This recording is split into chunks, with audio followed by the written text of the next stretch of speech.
সিরিয়ায় মার্কিন সেনাদের ওপর সাম্প্রতিক প্রাণঘাতী হামলা আবারও মধ্যপ্রাচ্যের নিরাপত্তা পরিস্থিতি ও ইসলামিক স্টেটের অস্তিত্ব নিয়ে নতুন করে উদ্বেগ সৃষ্টি করেছে।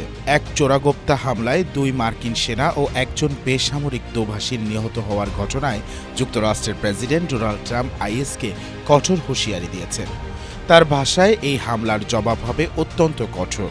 হামলাটি এমন এক সময় ঘটল যখন সিরিয়ায় প্রেসিডেন্ট বাশার আল আসাদের পতনের পর দেশটি রাজনৈতিক ও সামরিক পুনর্গঠনের মধ্য দিয়ে যাচ্ছে। গত 1 বছরে এটি প্রথম ঘটনা যেখানে মার্কিন সেনারা সরাসরি প্রাণ হারালেন। এতে স্পষ্ট হয় আইএস পুরোপুরি দুর্বল হয়ে পড়েনি, বরং সুযোগ পেলেই তারা আবার মাথাছাড়া দিয়ে উঠছে। মার্কিন প্রতিরক্ষা বাহিনীর কেন্দ্রীয় কমান্ড হামলাটিকে পরিকল্পিত ও গোপন আক্রমণ হিসেবে চিহ্নিত করেছে। পালমিরা এলাকার কাছাকাছি এই হামলায় আরও কয়েকজন মার্কিন ও সিরীয় সেনা আহত হন, যদিও পরে জানানো হয় সহযোগী বাহিনীর অভিযানে হামলাকারী নিহত হয়েছে।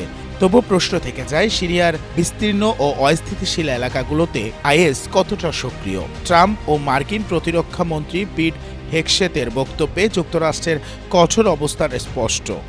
এটি কেবল প্রতিশোধের বার্তা নয়, বরং বিশ্বজুড়ে মার্কিন স্বার্থ ও নাগরিকদের নিরাপত্তা নিশ্চিত করার এক ধরনের সতর্ক সংকেত। একই সঙ্গে সিরিয়ার বর্তমান নেতৃত্বের জন্য এটি একটি বড় চ্যালেঞ্জ।